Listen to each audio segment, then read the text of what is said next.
I'm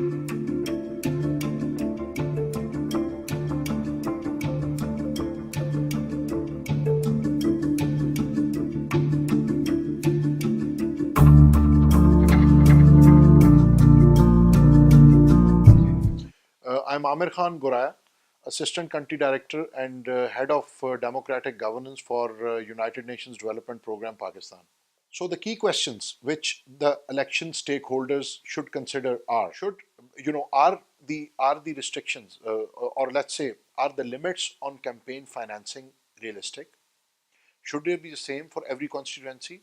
Should they vary by the size or the number of the voters in a certain constituency? Should the restrictions on funding or donations to the candidates be stronger?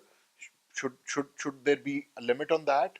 Should there be laws which actually also take into account spending by someone who actually the candidate can claim was not at all related to the candidate? Should the enforcement mechanisms be strengthened? Should the electoral management bodies or the other stakeholders in the election, in the elections, be given more power to scrutinize the expenses of the candidates, go into more details, and have a realistic idea of how much the spending is? And lastly, I guess, should there be restrictions on the third party spending on elections? So I think these are some of the very key points to be looked at. But I would say that actually spending on elections, political finance is also intrinsically linked to the voter awareness in a country. If you ask in general terms, I think the state of Pakistan and the civil society is responsible for educating the voters in this country. The state of Pakistan is not just the Election Commission of Pakistan. The state of Pakistan is the government of Pakistan, along with its key parliamentary, judicial, all institutions.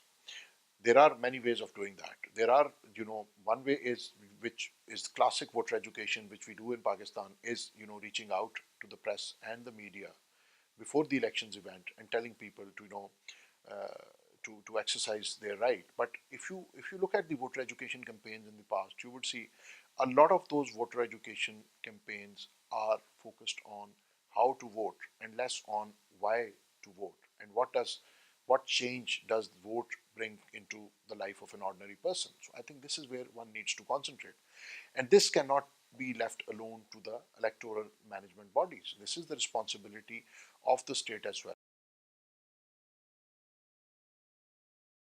The introduction of new technologies, the widespread or let's say the quick spread of electronic media and media outreach in Pakistan. Arguably, these things have had a positive, or some people might say a negative effect on the overall political finance situation.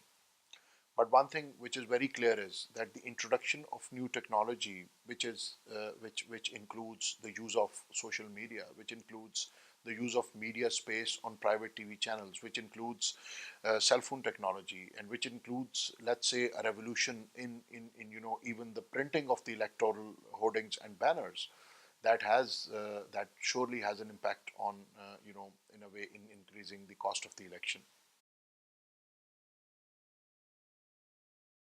It's often criticized that this limit is not enough, and it's often said that you cannot actually run an election with this small amount. So it's never going to be implemented. That's what some people would argue, that if you have such an unrealistic limit, why would actually people follow that? And then what happens in the end is you find a lot of people coming up with a lot of different excuses.